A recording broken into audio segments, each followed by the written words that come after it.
Abra sua Bíblia no Salmo 83.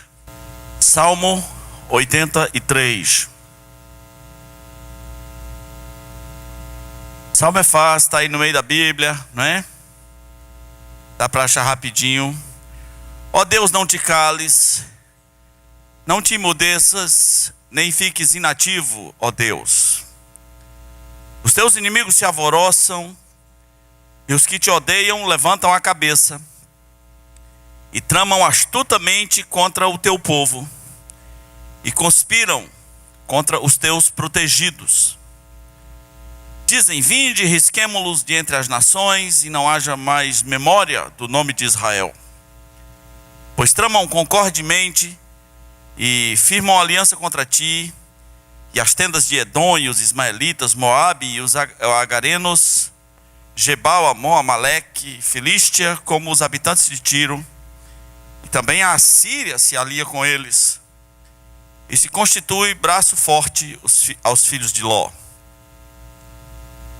Faze-os como fizeste a Midian, como a Sísera, como a Jabim, na ribeira de Quizon, os quais pereceram em Endor, tornaram-se adubo para a terra. E sejam os seus nobres como Oreb e como Zeeb, e os seus príncipes como Zeba e como Zalmuna, que disseram: apoderemo-nos das habitações de Deus. Deus meu, faze-os como folhas impelidas por um remoinho, como a palha ao léu do vento. Como o fogo devora um bosque e a chama abrasa os montes. Assim persegue-os com a tua tempestade e amedronta-os com o teu vendaval. Enche-lhes o rosto de ignomínia, para que busquem o teu nome, Senhor. Sejam envergonhados e confundidos perpetuamente. Perturbem-se e pereçam.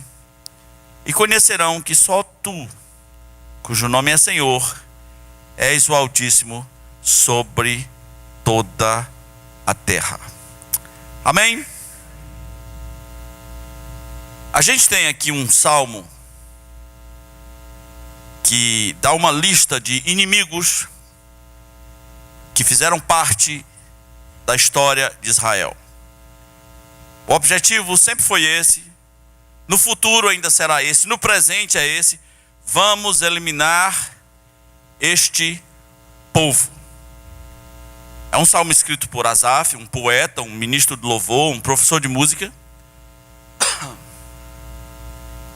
E ele traz no salmo o pedido que Deus nunca deixe de libertar Israel desses inimigos. São inimigos muito poderosos, às vezes todos de uma vez, todos juntos, todos com o mesmo propósito de destruir Israel. Então, quando tiver que enfrentar esses inimigos, é preciso que aconteça alguma coisa. As proporções são contra Israel. Israel é só um, está ali cercado por todos eles. E aí, de repente, o salmista começa a citar situações que eu poderia dizer que são milagres, mas não são. São milagres, só que não, só que sim. E é muito estranho. O que é que você espera quando você diz assim: eu preciso de um milagre? Às vezes, nem sempre você precisa de um milagre. Às vezes você precisa de sabedoria. Nós estamos gastando mais do que ganhamos. Preciso de um milagre. Não, você precisa refazer as contas. Sentar todo mundo e refazer as contas. Dizer para os meninos: olha, tu vai sair do Lato Senso, ou você vai sair do Meta, você vai sair... Qual é o outro aí, o mais caro? Vai sair do Signo, vai todo mundo para o Lindar ao Leitão, engole o choro, não é? Você não precisa de um milagre, você precisa de um novo plano. Precisa de sabedoria. Mas o que é que você espera quando você diz assim: o problema é maior do que eu preciso de um milagre.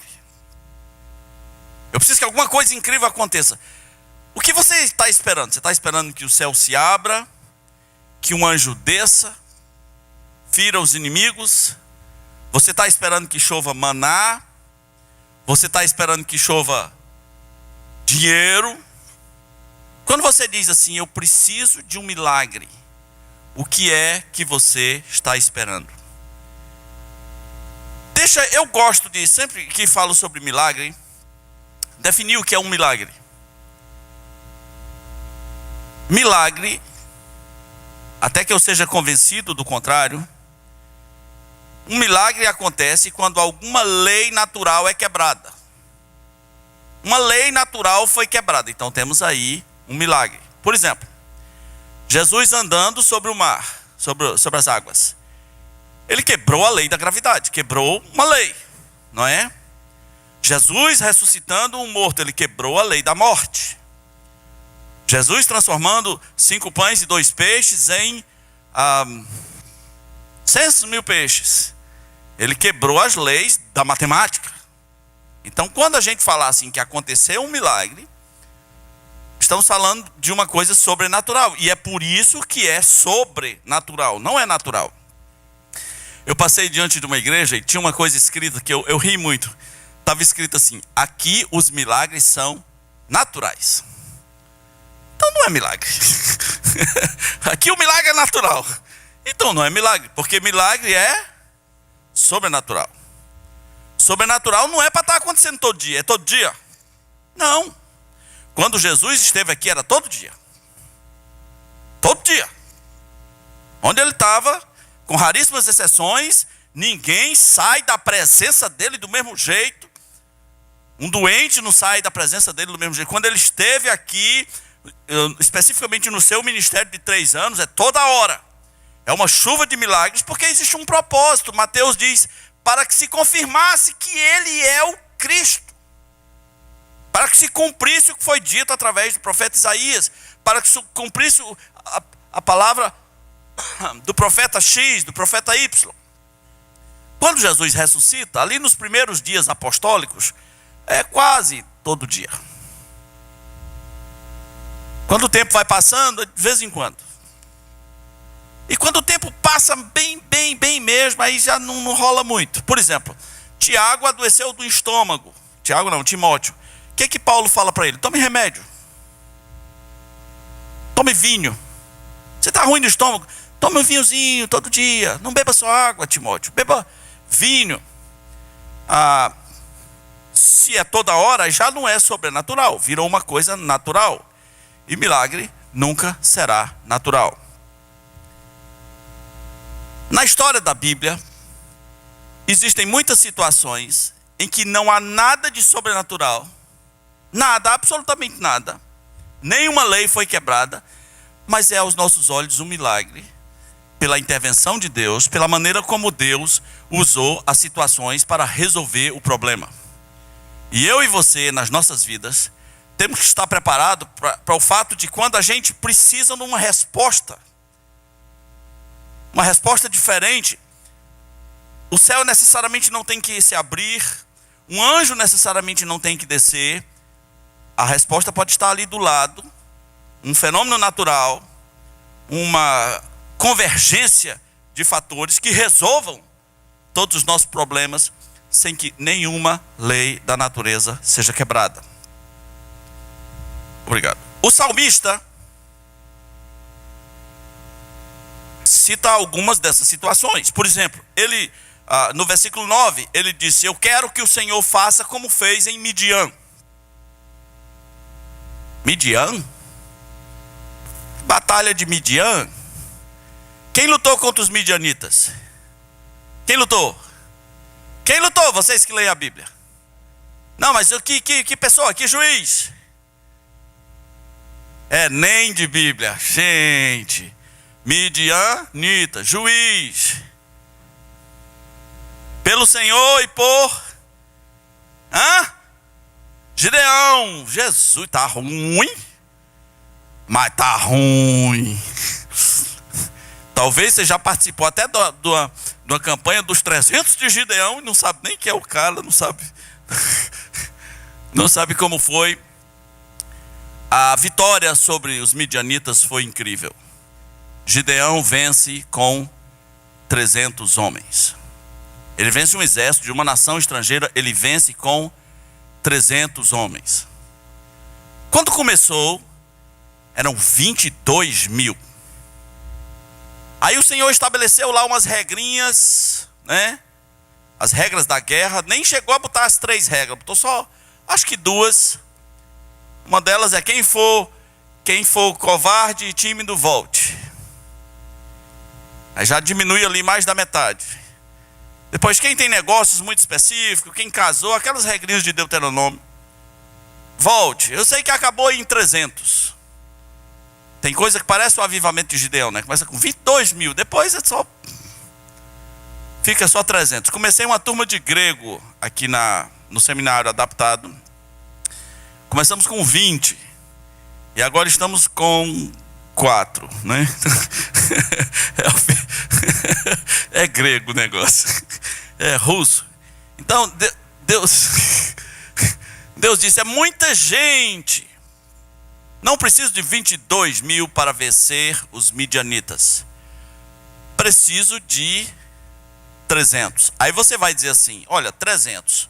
Para lutar com milhares, então esses 300 precisam de um milagre. Mas para frustrar o nosso raciocínio, quantos milagres houve? Necessariamente nenhum. Houve uma estratégia de Deus que fez com que os 300 parecessem milhares. Deus simplesmente disse assim, olha, pegue 300 vasos de barro, 300 cântaros e 300 tochas de fogo. Essa batalha vai ser à noite. Os midianitas estão acampados. Então lá pela meia-noite, vocês vão fazer o seguinte. Aqueles que gostam da mata, sabe o que é a mata à noite? É um silêncio ameaçador, não é? Então Deus diz assim, olha, lá pela meia-noite, vocês quebrem os cântaros todos de uma vez. Meus irmãos, 300 cântaros de barro sendo quebrado todo de uma vez, parecem helicópteros. E levantem as tochas e dê um grito. 300 gritos. Esse aqui que eu dei, multiplicado por 300. Agora, se eu sou midianita, e eu estou no meio da mata, e começa aquela quebradeira de cântaros, e de repente, e fogo sai por todo lado, eu vou para o banheiro. Na boa, estou falando sério, e você iria também. Vamos ser honestos, é ou não? Só eu que sou normal aqui. É uma defesa natural. Os cientistas dizem que o cérebro passa uma mensagem para o organismo. Alivia a carga que tu tem que correr. Eu estou começando a acreditar nisso, né? Alivia, porque tu tem que vazar, né? Alivia peso. Eu lhe pergunto, isso foi um milagre? Alguma lei natural foi quebrada? Não quebrou lei nenhuma. Precisa de um milagre para quebrar cântaros. Precisa de um milagre para levantar uma tocha de fogo. Precisa de um milagre para fazer. No entanto, tem o efeito de um milagre. Então, nem todas as vezes, leis sobrenaturais precisam ser quebradas para que você alcance vitórias incríveis. Você só precisa saber o que Deus vai fazer naturalmente. As portas que Ele vai abrir, as estratégias que Ele vai dar. O salmista está dizendo, eu quero que o Senhor faça como em Midian. Não precisa nem ser um milagre, não. Basta ser um show daquele, um show de guerra. Que com 300 homens, Gideão coloca o exército estrangeiro para correr. Os caras ficaram apavorados. Que é isso que desceu aqui? São ETs? É o que? É anjos? É demônios? O inferno baixou sobre nós? Os caras desmaiaram só diante dessa cena. Lembre, é de noite. É de noite. Você sabe esperar quando Deus naturalmente abre as portas, ou você fica esperando que um anjo desça, que as 10 pragas do Egito aconteçam, não é? Algumas pessoas para casar precisam de um milagre, não precisam? Eu não estou falando de pessoas fisicamente diferentes, né? Não estou falando disso. Se você tem chaveco, alguma grana, faz uma mulher sorrir, né? Se você é uma pessoa interessante, atraente, vai dar certo. Irmão, vai dar certo, né? Vai dar tudo certo. Mas algumas pessoas aumentam muito sua lista de exigências. E às vezes Deus mandou ali, o cara era tipo quase um José do Egito. Não tenho certeza. Eu preciso de um milagre. Que milagre? Você precisa ter bom senso.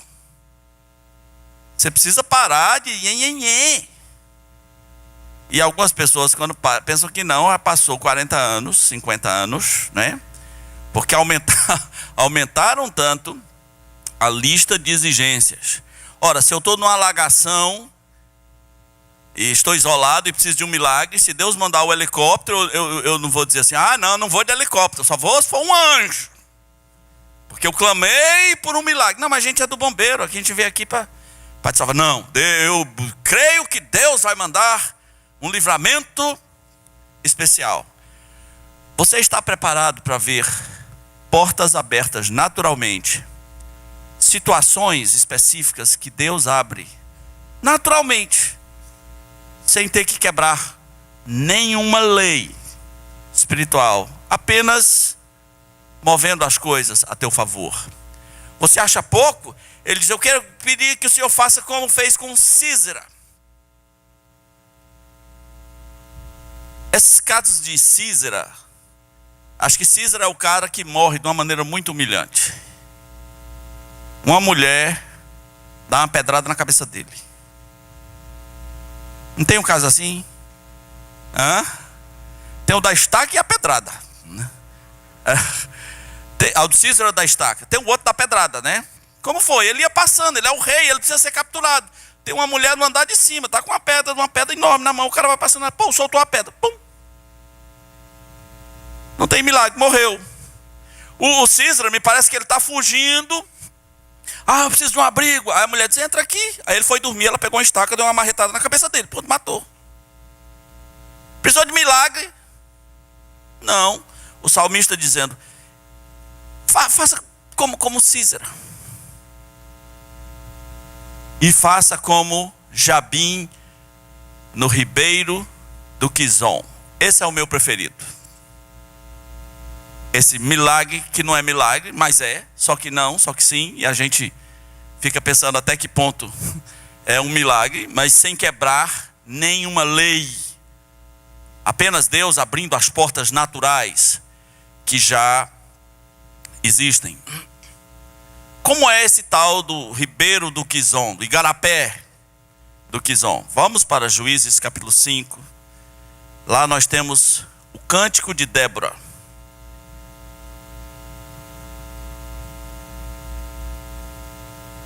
É uma poesia linda sobre uma vitória muito específica de Israel, que é dessas que eu chamo de milagre, só que não. Só que sim, só que não. Só que sim. Porque é tão incrível, mas é tão natural, né, que até podia ser chamado de um milagre. Deixa eu contar para vocês a situação do contexto de Débora. Havia um líder chamado Baraque. Esperava-se que esse Baraque assumisse a liderança da guerra. Mas esse Baraque é tipo aquele cara que não tem aqueles homens. Olha, homens, deixa eu dizer uma coisa para você. As mulheres amam caras que têm tomada de decisão. Você quer irritar a sua namorada? ela dizer hoje, quando terminar esse culto, e aí para onde vamos? E você olhar para ela e falar assim: tu que sabe, amorzinho. Ela não quer tu que sabe, amor. Quando ela perguntou, ela está dando a dica. Aí assume a liderança, mostra que tu é o cara, mostra que tu é macho, eu quero me reapaixonar por ti. Aí você: ei, tu que sabe. Tu que sabe. Mulheres gostam de líderes. O marido já está estressando a mulher com esse negócio de: tu que sabe aí, do jeito que tu disser, tá bom, que a minha mulher fizer, eu faço atrás, né? Eu vou atrás. Não, ela quer que diga: não, nós vamos comer espetinho hoje. Mas a gente já foi semana passada, mas hoje é espetinho.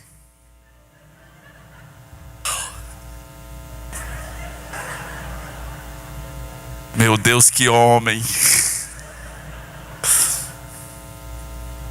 Mas tu não fala isso, tu fala: tu que sabe, amorzinho. Né? Mulheres, façam um teste hoje à noite aqui. Olha pro cara e fala: pra onde é que nós vamos? Se ele disser: tu que sabe, amorzinho, olha, tá em tempo, irmã.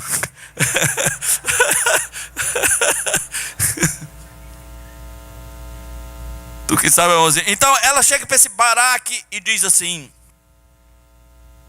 e aí, como é que vai ser? Aí ele diz uma das coisas mais vergonhosas que um homem poderia dizer.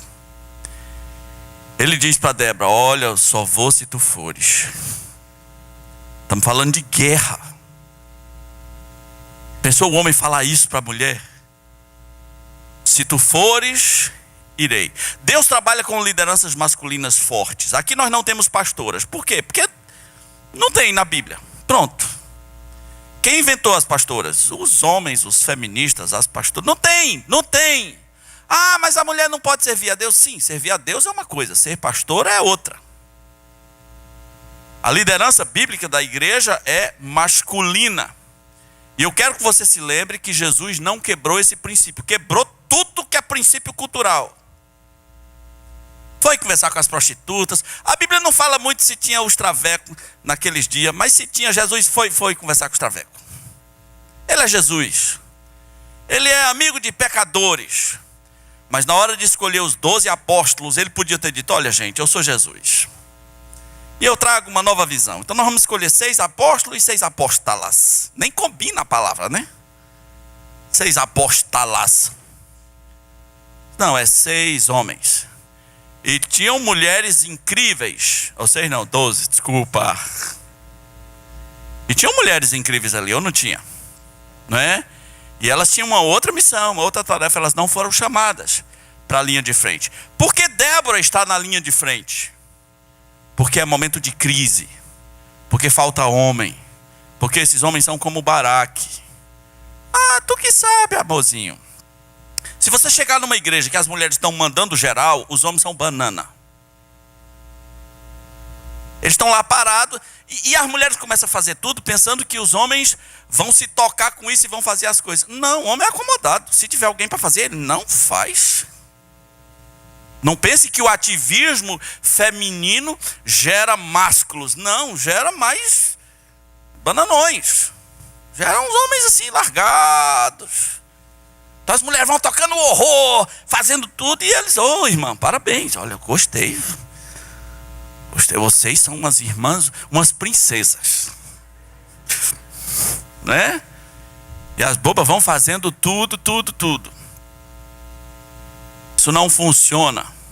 Aí as menininhas que vão crescendo na igreja vão vendo os homens que vão sendo gerados por essa igreja, esse bocado de homens acomodados, filhos desses acomodados. Elas precisam de homens e elas vão buscar no mundo, porque elas só vão ver Baraques na igreja. Elas só vão ver: ai, tu que sabe, amorzinho. Então esse Baraque é uma vergonha. Ele é uma vergonha. Então ele fala assim: ó, se tu fores, irei. Eu vou ler aqui exatamente a expressão. Eu estou falando disso porque Deus, o salmista Asaf está dizendo assim: Deus, fazes como fizeste no Quizon. E nós precisamos entender o que ele fez lá. Então, esse Baraque diz: olha, só vou se tu fores. Aí ela diz uma coisa que ela jura que ela está certa, mas ela está errada. Ela diz assim: eu vou, mas a honra não será tua. Uau! Que frase forte, né? Será que o Baraque vai se comover com isso? Não, pode deixar que eu vou sozinho. Nada, ele é Baraque. E eu lamento dizer, essa frase de Débora, embora chocante, eu vou, mas a honra não será tua, ela estava errada. Sabe por quê? Já leu a lista dos heróis da fé? Qual o nome que está lá? Débora ou Baraque? Baraque. Lá não está assim: pela fé, Débora liderou a batalha contra os midianitas. Não. Pela fé, Baraque liderou. Aí você deve falar assim: pô, que sacanagem, né? O cara é um bobo. Pois é, Débora estava errada. Quando Deus dá a liderança ao homem, especialmente na família, Deus não está dizendo que ele é capaz, ou que ele é mais capaz, ou que você é menos inteligente do que ele. Eu acho que você é mais. Deus está dizendo que é com ele. E as mulheres de Deus precisam entender que isso é um princípio de Deus. Então vamos para a guerra. Vamos para a guerra, vamos para a guerra, vamos para a guerra. Veja, eu estou falando de milagres, só que não. Milagres que parecem milagres, mas parece que não são, mas são. Então vamos entender porque eles vão lutar contra forças de Jabim. A Bíblia diz o tanto de carros de ferro que o Jabim tinha. Diz aqui o versículo 4, capítulo 4, desculpe, que o Senhor entregou Israel nas mãos de Jabim, rei de Canaã, que reinava com Azor, e Sísara era o comandante do seu exército, o qual habitava em Arosete-Ragoim. Clamaram os filhos de Israel ao Senhor, porquanto Jabim tinha 900 carros de ferro, e por 20 anos oprimia duramente os filhos de Israel. Presta atenção, quantos carros de ferro ele tinha? 900. Isso é muito importante numa guerra do passado, porque o Deus de Israel era conhecido pelos inimigos como o Deus dos montes. Israel era considerado fraco nas planícies, forte nos montes. As batalhas nos montes tinha estratégia, tinha outros esquemas, mas nas planícies perdia. Por quê? Porque lembre, esse povo foi escravo no Egito, esse povo não era de guerra, esse povo não tem cavalos, esse povo não tem carros de ferro. Tinha um professor meu que ele dizia que carros de ferro era a bomba atômica da época. Do jeito veio nos carros de ferro jogando lança, flecha, espada. Quem está na frente vai ser esmagado. Quantos carros de ferro Israel tem? Nenhum. Quantos Jabim tem? 900. São os tanques de guerra da época. E a guerra não vai ser nos montes. É aquele momento que ele fala assim: a gente precisa do milagre. A gente precisa que alguma coisa muito diferente aconteça. O que aconteceu de tão diferente? Gostaria de lembrar que Deus tinha feito promessas a Josué sobre carros de ferro. Deus disse: não tema os seus carros de ferro. Não temas.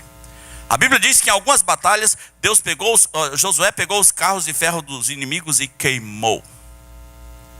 E Deus deu uma solução que eu acho incrível para carros de ferro.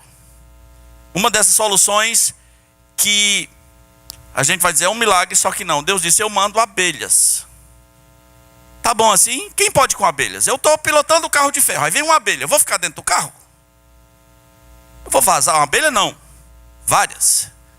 Deus disse: eu mando vespas, né? O nome nas nossas Bíblias é vespas. Veja, o céu não se abriu, um anjo não veio uma abelha, que já estava ali, que é da região. Esse dia aqui, a vitória não vai ser com abelhas. Então vamos ler a poesia de Débora. Depois da vitória, o canto de Débora.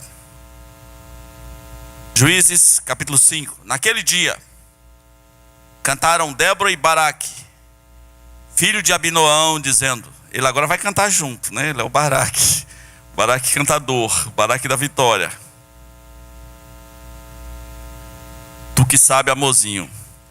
Eles cantaram assim: desde que os chefes se puseram à frente de Israel, e o povo se ofereceu voluntariamente, bendizei ao Senhor.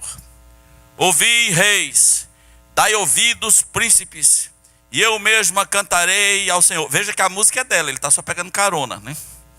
E eu mesma cantarei ao Senhor, salmodiarei ao Senhor, Deus de Israel. Saindo tu, ó Senhor, de Seir, marchando desde o templo de Edom, a terra estremeceu, e os céus gotejaram, sim, até as nuvens gotejaram águas. Nessa linguagem aqui, perceba, houve uma chuva. Chuva é um milagre? Não, chuva é um processo natural, tem que chover, né? Inclusive eu sou bolado com esses atos proféticos que os caras fazem. Aliás, eles não estão tendo coragem de fazer esses dias, né? Atos patéticos. O cara, eu declaro que vai chover. Claro que vai chover, mais cedo ou mais tarde vai chover. Isso aqui é a Amazônia. Que ato mais patético, né? Mas eles por alguma razão andam com medo, porque eles perceberam que não vai chover tão cedo. Quem sabe, quando estiver mais pertinho do inverno, aí eles vão fazer o ato profético para dizer que vai chover. É parecido com ato profético para o rio baixar. Claro que vai baixar, não vai ficar alto para sempre, né? Declaramos que a alagação vai baixar. Claro que vai baixar, é só esperar, né? Não precisa de ato profético, relaxa aí. As águas vão descer, vão para o Purus, vão para o Amazonas, vão sei lá para onde. Mas aqui houve uma chuva. A batalha vai ser na chuva. Os montes vacilaram diante do Senhor, até o Sinai, diante do Senhor de Israel. Nos dias de Sangar, filho de Anate, nos dias de Jael, cessaram as caravanas, e os viajantes tomavam destinos tortuosos. Ficaram desertas as aldeias em Israel, repousaram até que eu, Débora, me levantei. Levantei-me por mãe em Israel. Escolheram-se deuses novos. Então a guerra estava às portas. Não se via escudo nem lança entre 40.000 em Israel. Meu coração se inclina para os comandantes de Israel, que voluntariamente se ofereceram entre o povo, bendizei ao Senhor. Vós, os que cavalgais jumentas brancas, que vos assentais em juízo, e que andais pelo caminho, falai isso. A música dos distribuidores de água, lá entre os canais dos rebentos, falai dos atos de justiça do Senhor, das justiças em prol de suas aldeias em Israel. Então, o povo do Senhor pôde descer ao seu lar. Desperta, Débora, desperta, acorda, entoa um cântico, levanta-te, Baraque, e leva preso os que te prenderam, tu, filho de Abinoão. Então desceu o restante dos nobres, e o povo do Senhor, em meu auxílio, contra os poderosos. De Efraim, cujas raízes estão na antiga região de Amaleque, desceram os guerreiros depois de ti. Débora, seguiu Benjamim com os seus povos. De Maquir desceram os comandantes. E de Zebulon, os que levavam a vara do comando. Também os príncipes de Issacar foram com Débora. Issacar seguiu a Baraque, em cujas pegadas foi enviado para o vale. Entre as facções de Ruben houve grande discussão. É um clima de guerra, né? Por que ficaste entre os currais para ouvires a flauta? Entre as facções de Ruben houve grande discussão. Gileade ficou da além do Jordão. E Dan, por que se deteve junto aos seus navios? Azer se assentou nas costas do mar e repousou nas suas baias. Zebulon é povo que expôs a sua vida à morte, e como também Naftali nas alturas do campo. Vieram reis e pelejaram, os reis de Canaã, de Tanak, junto às águas de Megido, porém não levaram nenhum despojo de prata. Desde os céus pelejaram as estrelas contra Císera, desde a sua órbita os fizeram. Agora presta atenção isso aqui, versículo 21. O ribeiro do Quizon os arrastou.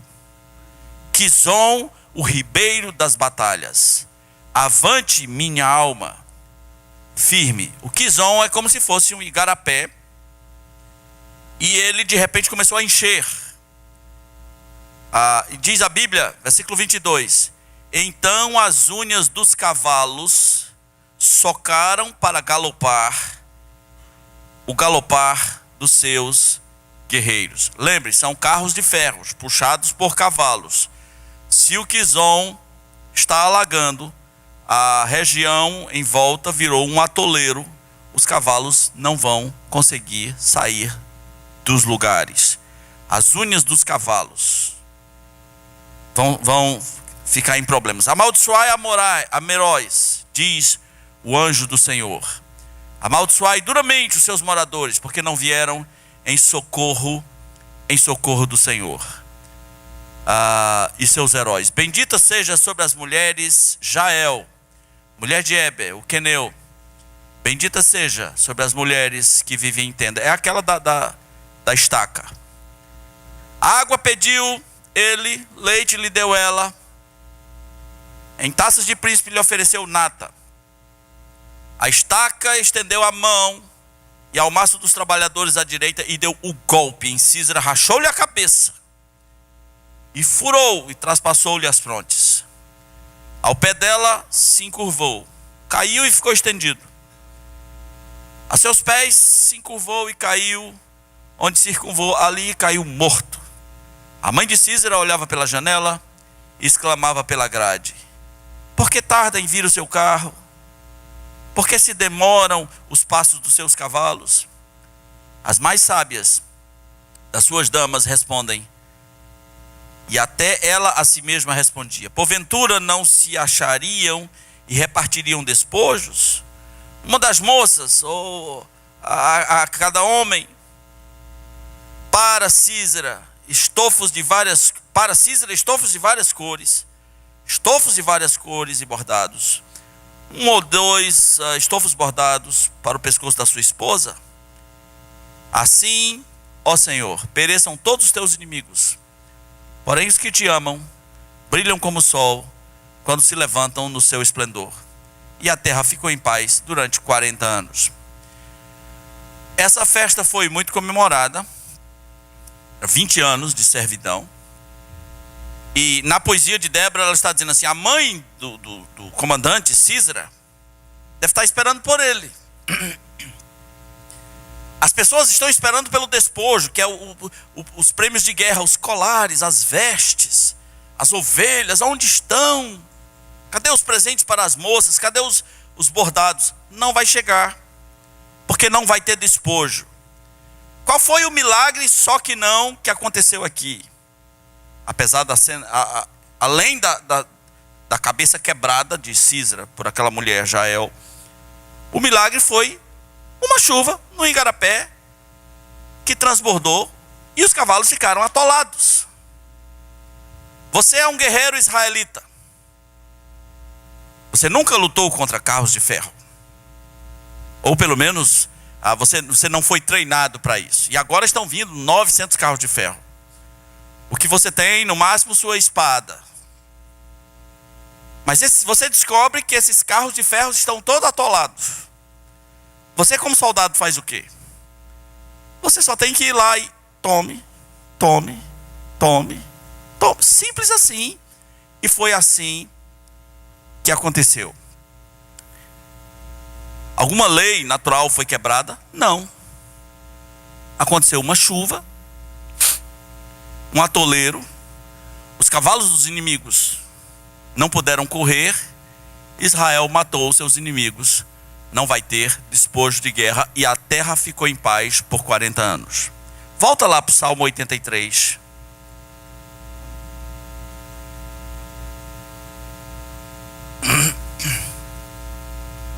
Às vezes, A gente precisa desburocratizar o milagre. A gente precisa de respostas. E o que a gente chama de respostas incríveis e sobrenaturais é um anjo descendo, trazendo uma resposta, uma visão especial, quando às vezes Deus apenas vai usar o curso natural das coisas. Então fique atento, preste atenção. Talvez Deus até já deu respostas. Eu me lembro de um rapaz que chegou para mim e disse: pastor, eu estou namorando com uma moça aí, mas eu tenho dúvidas. Ele era um rapaz de muitas dúvidas. Aí eu falei: mas quais são suas dúvidas? Eu conheço vocês dois. Você é solteiro, ela é solteira. Você quer casar, ela quer casar. Você é um rapaz de Deus, ela é uma mulher de Deus. Quais são suas dúvidas? Então muitas vezes nós burocratizamos certas coisas que não precisam de muita burocracia. Quando esperamos uma resposta de Deus, temos que entender que nem sempre Deus vai ter que parar o universo para dar uma respostinha para você. As coisas apenas continuam acontecendo e Deus vai ensinar você a usar isso a seu favor. Podem ser 300 cântaros. Que ideia incrível! Quem teria essa ideia? Pode ser abelhas, mucuins, meruins, sei lá o que Deus vai usar. Pode ser uma mulher estrategista como essa Jael, que derrota um cara poderoso internacional com uma marretada, com uma estacada na cabeça. Pode ser como aquela outra que solta uma pedra e acerta a cabeça do sujeito. Ele nem morreu, mas disse: me mate, porque isso é humilhante demais. Vamos dizer que é o cara que morreu acertado por uma mulher. No meio de uma guerra, você morre acertado por uma mulher com uma pedra na cabeça. Deus tem os seus meios. O que o salmista está dizendo é: Deus, faça daquele jeito. Nem precisa ser sobrenatural. Só abra os nossos olhos para quais são as possibilidades. Abra os nossos olhos. Ensina-nos a tua sabedoria. Você, quando pede uma resposta de Deus, você fica atento às possibilidades. Você fica atento às portas que Deus naturalmente vai abrindo, sem que Ele tenha que parar todo o universo só para fazer o teu milagrezinho acontecer.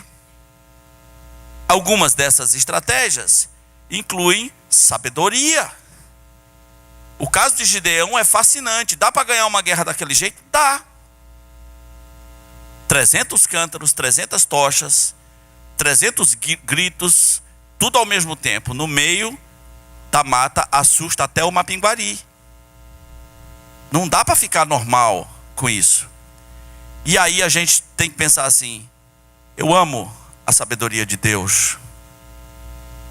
Eu gostaria, meus irmãos, que todos nós aprendêssemos por princípios, simplesmente esperar as respostas de Deus como elas são, não como a gente imaginou que vai ser. A gente idealiza muito certas coisas. A moça quer casar e moça tem um negócio com um príncipe, não tem? Umas paradas assim. Ela não pensa num servente pedreiro, ela não pensa no pedreiro, ela não pensa no carpinteiro, né? Ela não pensa no eletricista, não, um príncipe. Antigamente ela pensava, já está diminuindo mais, né? Mas pensava no príncipe encantado num cavalo branco. Agora pode ser um jogador de futebol encantado numa limusine branca, já substitui a situação. Pare de idealizar, minha irmã. Pare de idealizar. Quem falou que você vai casar com um príncipe? Você vai casar com um homem normal. Quantos príncipes existem no mundo para você? Né? Quantas famílias reais que tem um príncipe? Ah, vou mandar um príncipe só para ela. Não vai rolar, não. Não vai rolar. Nesse mundo tem o Zé, tem o Júnior, tem o João, tem o Francisco, tem o Pedro, tem o Josué, né? Não, os Josués dessa vida, as pessoas... Ah, mas eu quero um príncipe. Quantos príncipes existem no mundo para você? E quem disse que esse príncipe te faria feliz? Eu acho o príncipe fresco, você não acha não? Você quer casar com um homem fresco? Um homem todo principado, todo nhenhenhé? Você não sabe. Peça um homem que sabe ser homem, que sabe fazer você feliz. Agora, está na hora também da gente se apaixonar pela sabedoria de Deus. A Bíblia diz em Provérbio 1 que a sabedoria vale mais do que dinheiro, vale mais do que ouro. Lembra de Salomão? Lembra de Salomão, quando Deus lhe apareceu em sonho e disse: peça o que quiseres. E ele pediu sabedoria. Deus disse: eu vou dar sabedoria e riqueza. Sabedoria vale mais do que ouro. Para conversão, será que é preciso um milagre? Sim, só que sim. A conversão é um milagre. A conversão é sobrenatural.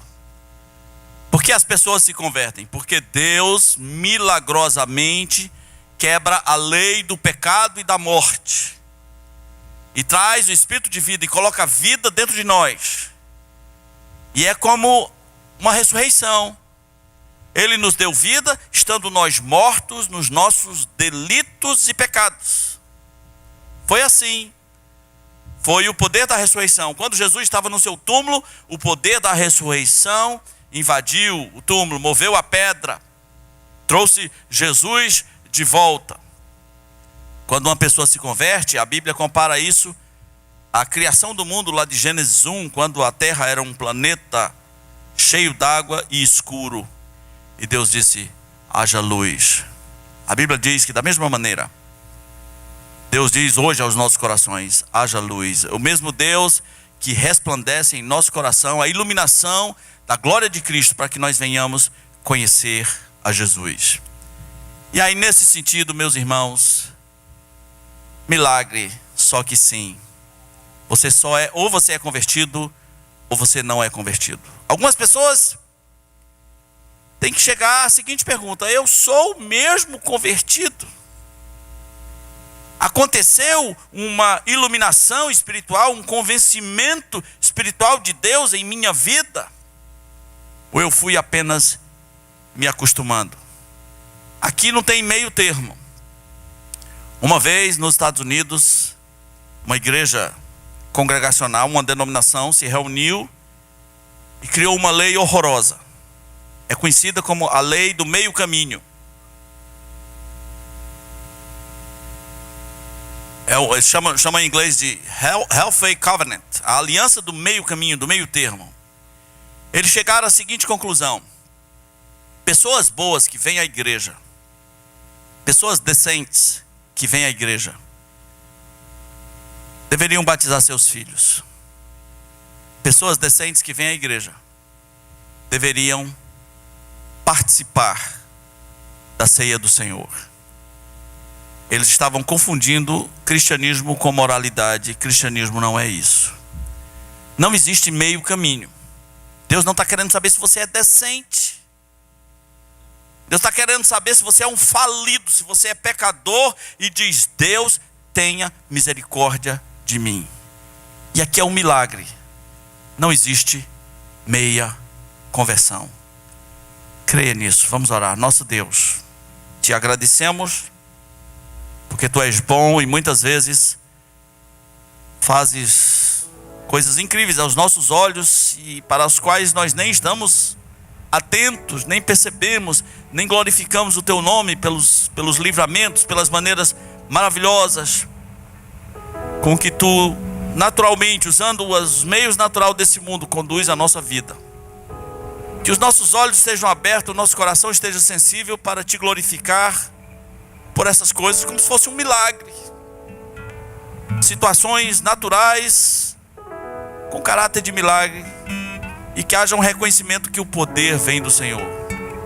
Que na nossa vida o Senhor faça como em Midian, o Senhor faça como no caso de Débora, o Senhor faça como no caso de Císara. Que o Senhor nos dê vitórias, as quais nós reconheçamos que vem do Senhor, e que não achemos que o Senhor é menos Deus porque fez de maneira natural. Nós também pedimos que nos convença cada dia do fato de que conversão só com milagre, que não há meio termos, que o homem natural não pode entender as coisas do Senhor, porque elas se discernem espiritualmente.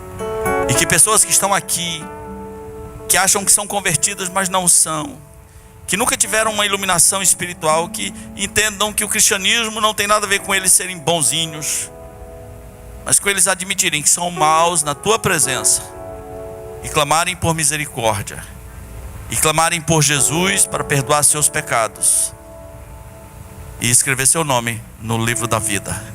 Pedimos que seja assim, em nome de Jesus, nosso Salvador. Amém.